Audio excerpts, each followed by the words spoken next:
Are you being flattered in your life? Let's find out on this episode of Going AWOL!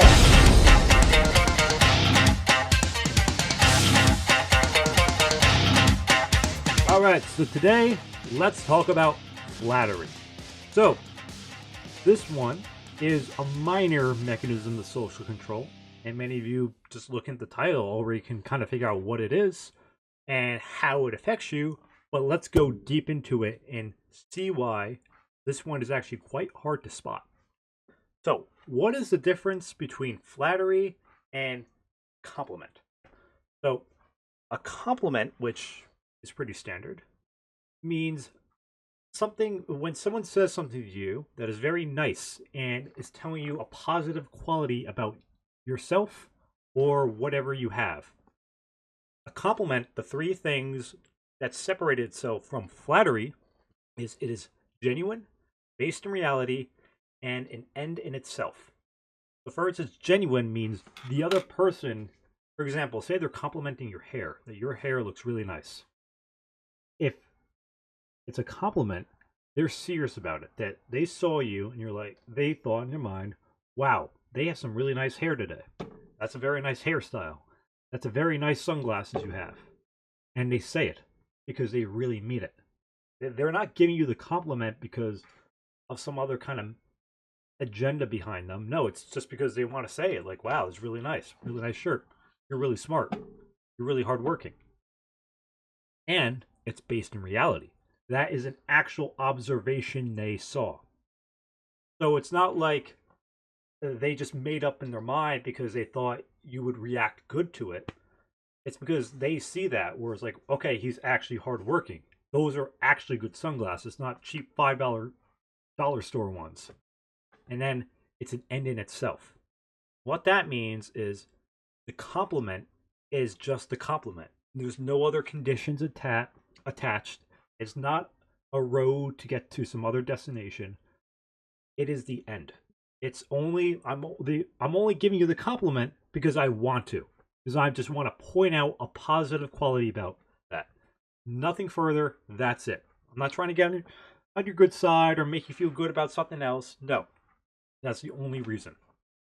Now, flattery, which is all sounds very similar, it's like a compliment, but it has these three qualities. It is deceptive, it's fake, and it's a means to an end. So that means flattery, it is not just because of the compliment, right? It's usually something that the person giving it the compliment to you or the flattery to you wants something out of you. It can be something physical or it can be something more abstract or theoretical. But to do this, they want to get on your good side somehow or make you feel good about a certain quality. So what they do is they will make something up or just find something surface level. Like they'll say, "Oh, you have nice hair because that's the first thing I noticed," even though I don't think I don't think it looks good, or it might even look good. Like that's the first thing I noticed because it does look good, but it's not genuine. It's not. I'm not giving you the compliment because of the compliment, because I want something out of you. And I put fake because oftentimes it is fake. It's not based in reality. It's excessive. So instead of just saying, "Oh, you have nice hair," I might say, "You have the nicest hair I've seen today. Stunning, gorgeous, bold, brave." Oh, a lot of times it comes to that level because they really want to sell it. They want to sell you on something, get something out of you. So here are some symptoms of what flattery, how to spot it, because it can be very hard to notice. And often it's not that if you're not sure if something's a compliment or flattery, it's usually flattery. They might not even realize it. Most of the time it's subconscious. But a lot of times people have kind of agenda. It might not even be about you. It's because of something other head trauma they're going through. But the flattery, like I said, it's often excessive, that it's too much.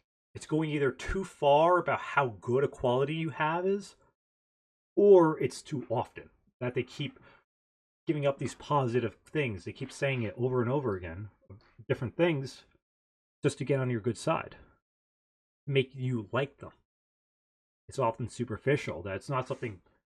It's not like I've been around you for a long time and I start noticing like this quality that you have, that inner quality, that hard work ethic, or oh, you're very like you notice small details, or you're very observant, stuff like that.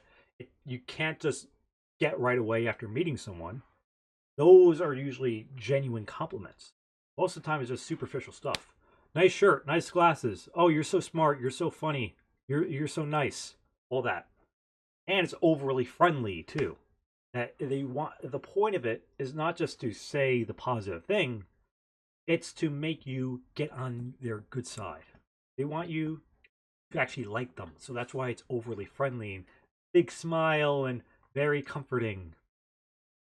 And like I said, it's often false too. That sometimes it's they will lie about things to make you feel better, especially if you're feeling down. Like, oh, I failed the test at whatever test I'm doing, and someone comes up to me like, oh no, you're so smart. Oh, you can get it next time. Oh, you're so close. All this kind of stuff, and you know, a lot of times flattery comes from there, where they try to make you feel good about some quality that you don't have, because no one else would give you a compliment about that. Like if I'm insecure about my intelligence, a compliment about my intelligence would make me feel really good. That's why they do it. And it's opportune timing. That's where the next thing comes in. Well, let me actually talk about the subtle put down before the opportune timing. Subtle put down is these people will often use you in comparison to someone you don't like. So say like there's this person over there, or that I'm not very fond of, or I'm kind of neutral to, like say at work, and another coworker comes up and is like, hey, you work so much harder than Jim. Like you deserve so much more. You really don't get the credit that Jim gets, even though you work so much harder than Jim. So in a way, like they're putting down someone that you don't like or you're just neutral to, and it boosts your ego because it's giving you confidence that you're better than someone else. So they'll use those kind of ways um, to get in your favor. And of course, opportune timing. And this is where flattery all comes down to. There's always a secret agenda behind it. And you can tell, like, for example, if I'm trying to sell you a car, we might be good old friends from high school. And I have a meeting with you, like just getting some coffee, right? I just want to catch up. You know, spend half an hour just talking to you about like, oh, about your life or whatever, and saying like, oh wow, you're doing so well for yourself. Oh, tell me more. Oh, your family's so interesting. Oh, so cool. And a half an hour goes by, and at the end of this deep conversation where I just keep asking you questions and complimenting you, I say, hey, you know, I'm in the business of used cars. How about you? I want you come by. You know, I want you to come by. How about you buy this car, right? And everything falls apart because you see that was all false. Everything that question at the end, all those compliments were opportune timing. It was they giving you the compliments because they could get something out of you at that time. That's why if when you're down in the dumps, right, and you're not doing well in life, you're really not going to get much flattery.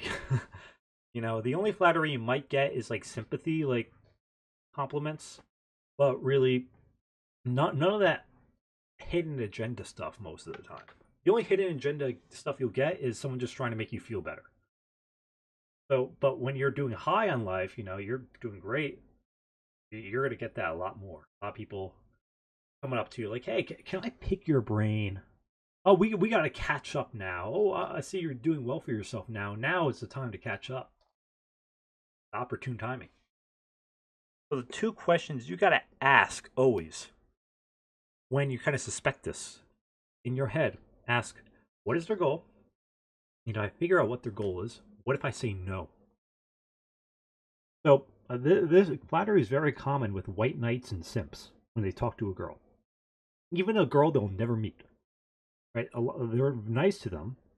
You know, the whole joke on Twitter I see all the time is like when some guy's white knighting, someone replies like, "Oh, hope she sees this, bro," which is true. Like they think that the surface level analysis is that oh they want her to have sex with him.